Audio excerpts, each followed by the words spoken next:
Command the room or Zoom? Overcoming your fear of public speaking.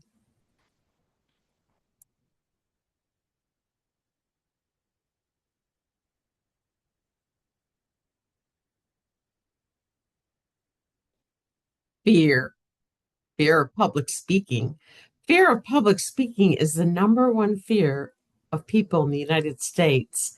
In fact, Jerry Seinfeld does a bit where he talks about fear being the number one fear, fear of public speaking being the number one fear of people. And he says, death is number two. And then he looks at the camera and says, death is number two. So if you have to go to a funeral, you'd rather be the person in the casket than the person giving the eulogy. So if you have this fear, it's a very common fear.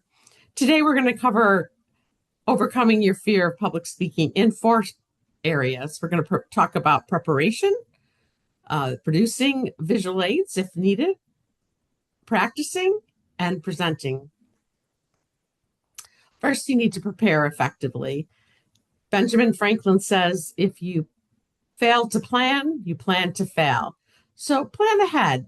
First of all, define your own goal. What are you trying to achieve? Are you trying to present to your boss, to the C-suite?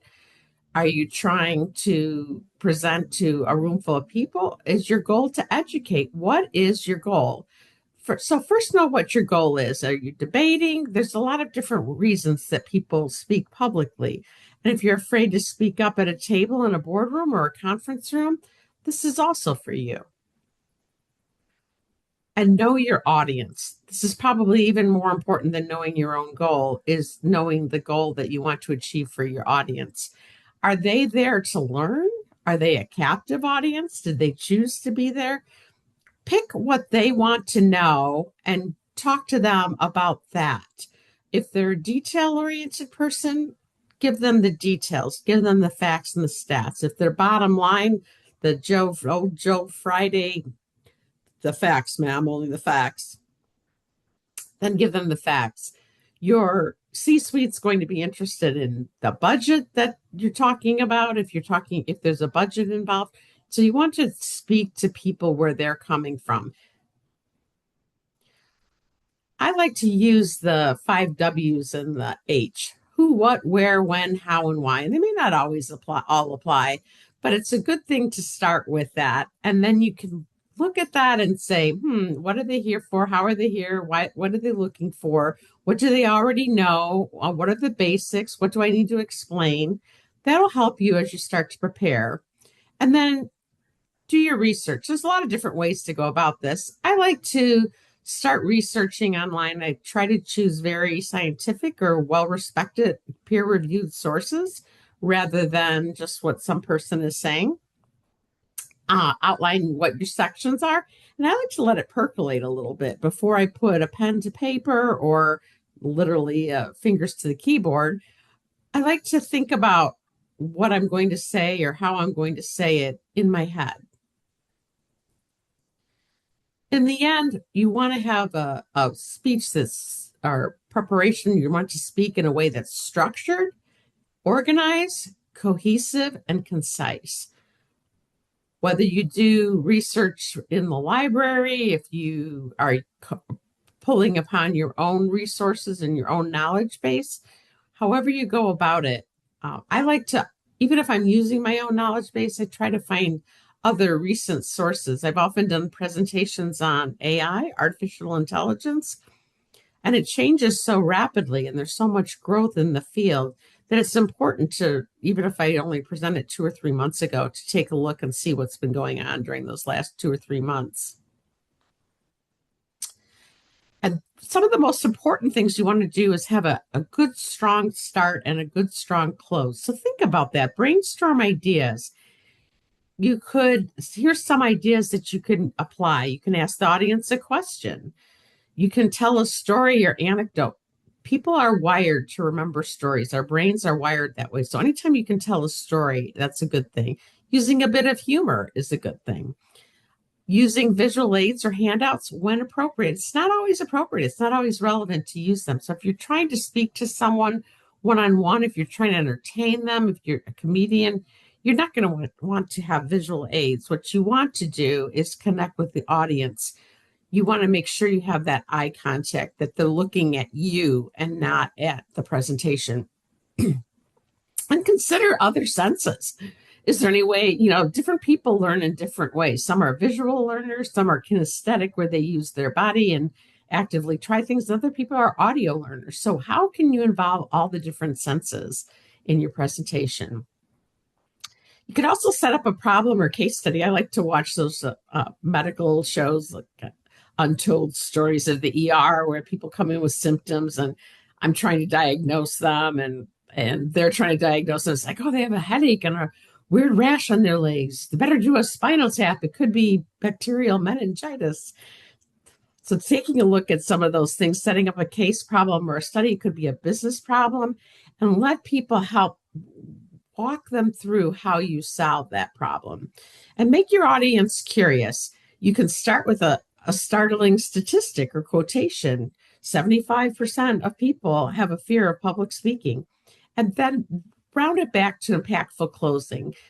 And remember, for your ask, if you're in a business meeting or there's something that you want people to do, remember to ask them at the end what you want from them. If you need budget, if you want approval. Let me give you a couple of examples. Recently, I had to present, or I was enabled to present to a group of sales reps, and I wanted to come out with a strong opening. If you're familiar with sales and marketing, I'm in marketing. If you're familiar with the relationship with sales and marketing, it's not always one of ease. Let's put it that way. And so I wanted to come in and not come across as a know-it-all, but to have, here are some resources that you can use. So I wanted to have a strong start. And I was thinking about different examples in my life. And I thought about one, and I walked up and I paused, because there's a power in the pause. I paused. People were looking at me, most of them. And I said, communication is hard. Let me give you an example. One day I was sitting in my office a few years ago, and my boss came in, and we were talking about a project that we were working on. And he said, oh, I have this terrible headache. And I thought to myself, do I have any Tylenol or aspirin or something that I could offer him for his headache? And I said, I have a leave. And he said, oh, okay. And then he went on and we talked about the project a little bit more. And then he, grabbed his forehead again and said, I have this terrible headache. And I said again, I've got to leave. And he looks at me and he says, well, go if you have to. So that's how I started. And then at the end of the presentation, I was able to say, well, I've only been invited for a half hour, so I got to leave. And that kind of softened the tone. It also set up the thing that, yes, I'm in business for myself now, and I have, more control over my schedule, but I've had bosses coming into my office asking for things and things like that. Another example that I can give is regarding people speaking to an audience and knowing what they want. A few years back, many, many years ago, I was working in a corporation where there was a lot of reservation about doing this new thing, social media. And I was the first digital marketing person there. And I was able to do a presentation to the president of the company. It was like 5, 4, 3, 2, 1. It was reasons to participate in social media. This is reason number 5, reason number 4. But then I had a reason 0. And reason 0 was $0 additional dollars of budget. So that went over well, and we did get permission to do that. So there's a few different ways that you can do that. If you do have a fear of public speaking, you're not alone. The fact that you're listening to this presentation is great, because that means that you're working on overcoming your fear. So kudos to you. It is definitely a physiological response. And it tends to make us think irrational thoughts. Our brains are wired to be fearful, to keep us alive. They're wired for survival. But you can reframe that physiologic response. When your heart rate is beating a little faster, when you feel a little nervous, reframe that. Oh, I'm really excited to present. And one of the worst things you can do if you have a fear is avoiding it. Instead, face it, prepare, and practice. That will really help you to overcome that fear. Studies have shown that you are actually more fearful thinking about it and not doing it than just doing it. And that's what I was talking about with the preparing versus delivery. You're going to be more uncomfortable preparing than in delivering it. So just start, prepare and practice. Rename your feeling. And another study showed that people thought, oh, I didn't do that great of a job. But the perception of observers was just the opposite. They thought they did a pretty good job. So you're one of your own hardest critics most of the time. And then you can also try traditional relaxation methods. One of the things I saw when I was doing a literature review was that some of the research suggests taking a run before you speak. Well, I'm in no physical condition to take a run before I physically speak. I would probably be asleep and sweaty. So if that's something that relaxes you, fine, that's great. For me, it's more gearing up, getting there early on time. That helps to relax me. Taking a few deep breaths in the bathroom, checking my hair, my lipstick, whatever. And that helps me feel more prepared and relaxed in the moment. In summary, for preparation, you want to define your goal. What do you want to achieve? What is your ultimate goal? Know what your audience are and the opportunities. Sorry, that's a little covered up there. And do your research, then brainstorm ideas about how you could do it. Let things percolate a little bit. That creativity comes in those quiet moments. That's why people always think of things in the shower, because that's oftentimes when a creative idea came. Another idea I had when I wanted to speak to the sales reps is that my daughter is in marketing sales. She's a sales leader, and so I was trying to connect with her too to see what she said. Someone else I talked to about marketing said, "Oh, those people in marketing, they were crazy." So it does help to do a little bit of research, talk to a few people, and sometimes they can give you a story or tell you something. And just understand any fear that you have and use those strategies that we talked about to conquer it. So we want to produce wow visuals. And I have a few tips, a few guidelines for creating visuals that are more appealing than not. I'm not a graphic designer, but I've worked with them for many years, and I've come to recognize what good design looks like and what it doesn't. One of the things you might want to ask yourself is, what percent of human learning is visual? Well, the research says 85%. But that number really can't be proven. When you dig down into that number, where it came from, it doesn't really make sense. And people can be learners that are both audio and visual. So there can be combinations as well. But certainly what we do know from the research is that the most people are visual. The second most are audio. And the third are kinesthetic or active learners, moving and doing things. But the research is showing that it's also changing generationally. For example, Gen Z tends to have more kinesthetic learners in it, people who are actually learning by doing, maybe whether that's because they're native digitals or for some other reason, but that does seem to be the case.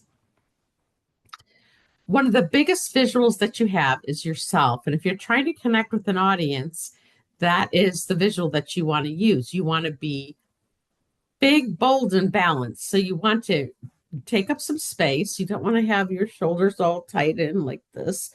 You want to have your head up straight. Gestures, when you can do them in person more so than on Zoom, because here's my hands, need to be broad and extended. You don't point to someone to say, you have a question. You say, hey, would you like to speak? So use your arms and your hands, make eye contact with people, scan the room, but don't do it in a way that's very like rhythmic, like I'm looking to my left, I'm looking to my middle, I'm looking to my right. And there's a lot of different, if you want to create some visual graphics, there's a lot of different design platforms available. You can use Canva. I like Canva. I pay for Canva for about 5 people, 5 seats. And it has a lot of different visuals in there. PowerPoint has some visuals. Microsoft is added to their repertoire. They're not as strong of visuals as some of the others, but they're getting there. The Google Slides, Keynote. What I like about Canva is that I know that the images there are royalty free, that I'm allowed to use them. And then there's AI. You can use AI to develop presentations. Gemini does that, Copilot plus AI, Prezi AI, and Beautiful AI is another one. So there's plenty of platforms that you can use and use whatever you're comfortable with. Here's a key fact. Your brain has 3 seconds. There's a 3 second rule. Your brain has seconds of cognitive load. So, in other words, if you have a visual, your brain needs to understand it in 3 seconds. One of the things you don't want to have is a wall of text. And this is not engaging, obviously. But people do this. They try to jam everything onto one slide. I'd rather move more quickly through slides and have more slides than to have a few slides with a ton of words. It's just overwhelming and doesn't meet that 3 second rule. There is a 5-5-5 rule, and that is 5 words per line, 5 lines per slide, and 5 text-heavy slides in a row. And you can see I use bullets here. Bullets are great for scanning, especially digitally, online and emails, in PowerPoint presentations. However you're developing your presentation, using bullets and making sure, depending on the room size, you're going to want your visuals to be larger, your text font to be larger or smaller. Remember, white space is your friend. It's okay to have blank spaces on the slide. It actually is more impactful than if you crowd everything into one slide. Your font choice also matters. I don't like to use more than, let's say, 2 fonts per a whole presentation, unless there's like a special reason to use like a scary font, like our fear word isn't a scary font. But there are fonts that are called sans serif. They are the ones without the little curly cues. Like if you look at the S in sans serif and the S in serif, the top one, you can see that is without serifs. It's without those little curlies on the S. The S in serif font has places where it's wider or smaller, has little curly cues on it. And that makes it harder to read, especially online. And then a script font like the one there, which actually says serif, if you can tell. And then contrast matters. Script fonts are very hard to read. And the contrast that you have, black on white or very dark charcoal on white, works the best. It's going to be the most visible. And you want to produce clean visuals. Here's some examples.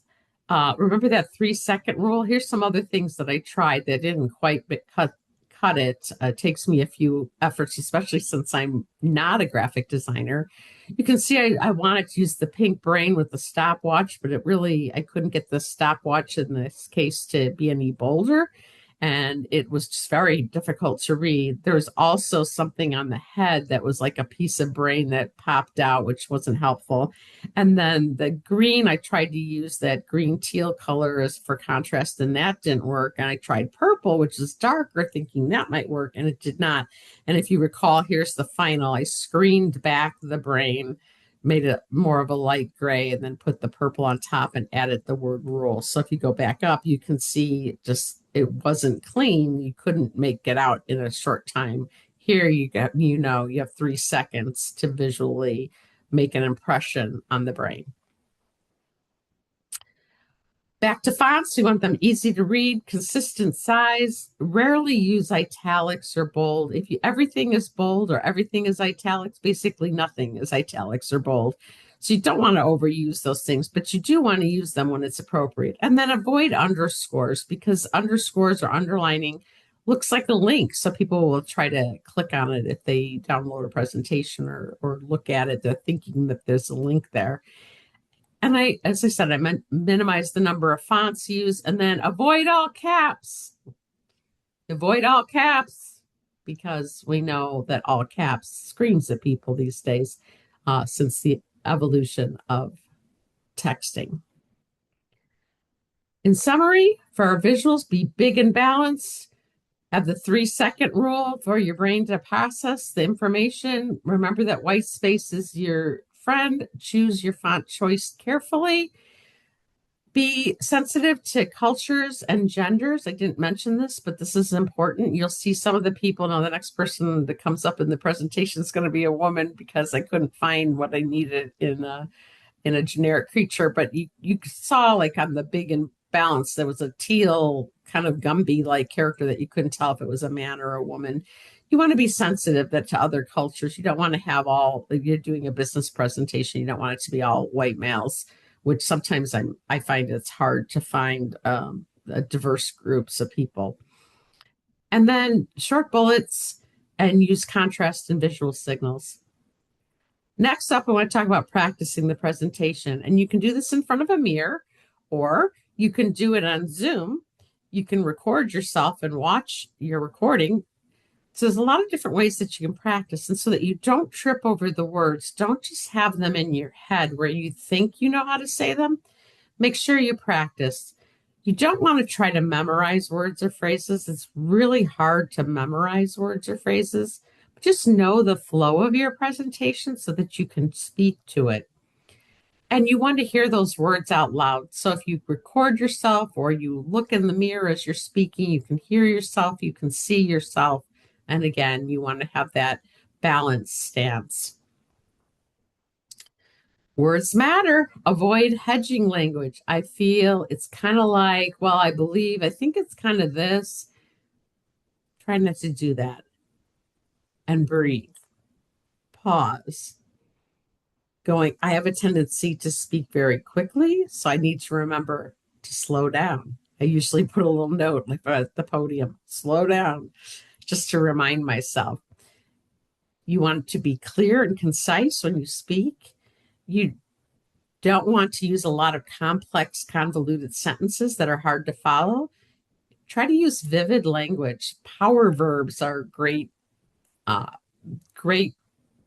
parts of speech, let's say. Whether you're writing or whether you're speaking, using your verbs, your action words, if you remember from school, your action words really can tell a different story. So you can say, oh, so-and-so walked into the room, or you could say, well, Joe sauntered into the room. No, maybe Joe danced into the room. Maybe Joe frolicked into the room. Maybe Joe stomped into the room. And each one of those tells you more without saying Joe was mad. He stomped his feet, Joe, or shook off the cold or whatever it was. You can hear in that verb that there's a little difference. If someone saunters in, it's like, wow, they're, full of themselves or something. So it helps tell your story. If you use a lot of jargon, and in marketing, we use a ton of jargon, define it for the people and then redefine it, keep refining it. So. A lot of us have agricultural roots. We want to sow all the time. We want to sow our seeds and sow our sows. Try to avoid sow. When I was in Toastmasters, they actually had sow counters to count how often you say so. And then you want to also use vocal variety. What that means is change up your volume, your rate, your cadence. Remember the Ferris Bueller's Day Off is like, and then we went to the Constitution or whatever he's saying about it. And then Bueller, anyone, the kids are all falling asleep. So try to change the speed at which you're speaking, to be a little bit more rhythmic. You can, for example, you could use words like it was big, and you could make the word big really big. And then you could say it was really small. And you can make your word small very small, as long as people can still hear it. And if you're a less expressive person, and some people are, they just aren't real expressive, try to infuse a few words like, oh, it was exciting. I was excited. It was valuable information. It was a challenging project. Try to infuse some of those words if you really can't show it with vocal variety. That might help to convey your message. So, some of the recommendation is to end on an exhalation. When you exhale, it's hard to start with an because you don't have any breath left. Ralph Waldo Emerson said, nothing great was ever achieved without enthusiasm. And so be enthusiastic. If you need to present or want to present or get to present or been tapped to present, be engaging, be passionate, be enthusiastic about it. And if you're not, pretend. And then be authentic. Don't pretend too much. Be authentic though. Be yourself. Show your natural vitality, your energy and enthusiasm. Show your warmth and relatable. People want to relate to people. Acknowledge your audience's needs. Let them know if you when they can ask questions, when if the there's going to be pauses during the presentation to ask questions, or if you want them to hold their questions till the end. Set some expectations and have an engaged posture. Now, one of the things on Zoom, you don't want to be leaning in too far because you get that kind of weird like thing with the nose. So kind of expanding, and in that case, just sit up straight. And if you can have the camera a little higher so that it's looking down at you, as anyone knows who's ever taken a selfie, you're going to get a better image of yourself. In summary, when you're practicing, know the flow, see and hear yourself, avoid hedging language and filler words, consider the power of the pause, use vocal variety, exude warmth, vitality, passion, and enthusiasm. Last, we come to present. What are some of the worst things people can do while presenting? In my mind, it's reading. Reading your speech, your homily. It's the worst. So try not to read to people, or consider not speaking up, speaking loudly enough so people can hear. That's probably one of the second worst. Well, let people hear what you have to say. Speak up. Be big enough that you fill the space. Ladies, there was a book a few years back, it was like lean in, so take up some space at the table because we're naturally smaller. You want to make sure that you fill a little space. So there's a lot of things that you can do. If you're not reading your words and you can get them out in an articulate way, more power to you. So before presentation day, consider your route, your room, your clothes. If you need to bring water or business cards, it's very natural when you get nervous, the way the cortisol and the adrenaline work, you're going to get thirsty. So make sure there's water available. And if you need to pass out business cards or you have visual aids that you're bringing, and the things that I applied to the visuals, the wow visuals for slides, apply also to visual aids. I like to sometimes, when I'm presenting like at the library where people are there voluntarily, I'll bring treats. I'll bring, candy bars, and the first person that participates gets, a little fun-sized candy bar, and the next one. It gets more people participating in the presentation. Make sure you have all the technology needs. If you are bringing your clicker or your laser pointer, you need batteries. If you need to put you're going to have a microphone and you need to put that in a pocket or on your belt, make sure you're wearing a belt or have a pocket. Not all women's clothes do. So you need to consider that. Also, you want to remove fidgets. If you're a fidgeter, you want to make sure that you're not playing with a pen or your hair. That's one of my least favorite ones. It's very, very disturbing when a woman sits there and plays with their hair. It's just not professional at all. And I've been in meetings where everybody in the room was like playing with their long hair, which I thought was very weird. Get to the front and pause, silently look at the audience. And here's the things to overcome your anxiety, your fear. Prepare, practice, practice, practice.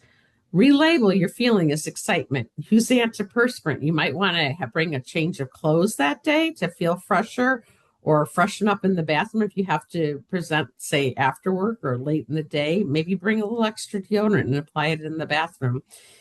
Breathe deeply, take slow, deep breaths, and slow down and smile. Ground your feet and your shoulders, and be honest if you don't know the answer. If someone asks you a question, say, that's a good question, I'll get back to you, or let me get you that answer.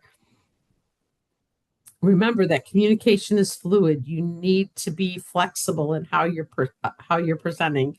The other day, I had spent a lot of time preparing for that sales meeting. I had all sorts of different, like an engagement activity, and as well as some handouts and things. And I realized that the mood of the room and the time that was remaining after, by the time I could, I was like partway through the meeting, that it just wasn't ideal. So even though I had spent a lot of time prepping all that, I just put it aside and moved on with the things that were crucial to do. Dress for success, whether you're in person or on Zoom, dress like professionally. We mentioned about open hand rather and use full body movements. I like to have someone who is a time tracker when I have, let's say, 40 minutes to present so that I can leave 20 minutes for questions, 10, 20 minutes for questions. You want to let people check in, though. You want to make sure that you engage them, that they're calling out answers or participating. You want to engage the audience and understand their feedback. Look at their faces. If their brows are furrowed, they probably did not understand what you just said. Find out why and clarify. So be flexible and adapt. Some hints for Zoom. As I mentioned, dress on Zoom just like you would in person. Check what's behind you. Nothing like an open closet door with a dirty closet behind it. Look at your camera, not at the monitor. It's very easy to try to look at yourself or what the words are on the slide, but try to look directly in the camera and maintain that eye contact. And look for lipstick on the teeth or things like that. That little maybe if you ate dinner earlier, make sure that you don't have anything stuck in your teeth. Because if someone has a monitor that's 4 feet across, that little spot is going to look enormous, and that's going to be very distracting for them. Also, remember the delay. I have a client, I tried to meet with them on Zoom like I do most of my clients. I've been using Zoom since way before COVID. But remember, there's a delay. So this person had a slower cadence than I did. It was more introverted, thought through more what they were going to say. I joke that I sometimes don't know what I'm going to say until it comes out of my mouth. But between the delay and the not being on Zoom, and then the delay of Zoom, and then his delay and my speeding up, I found I was stepping on him a lot, and I needed to go in person where I could read the visual clues that that breath wasn't over or something. Because there was more than one person in the room, it was hard to directly see the person's face. So I tried to watch for those signals. And be careful about muting. You want to have the audience, if you're presenting, you want them to mute, because if they have anything that's louder than you are will come across. So if someone's shouting at their husband, to empty the dishwasher, or the dog is barking loudly, that will come through. So that instead of hearing you, they will hear that. So ask people to mute their things. So how will you apply these learnings? Have you learned something? Is there a way to help overcome your fears? Are there goals that you want to set? Are you going to get out there and get at it? Wishing you all the best. I'm Nancy Burgess Strategic Marketing. Check us out at nancyburgess.net. Thank you.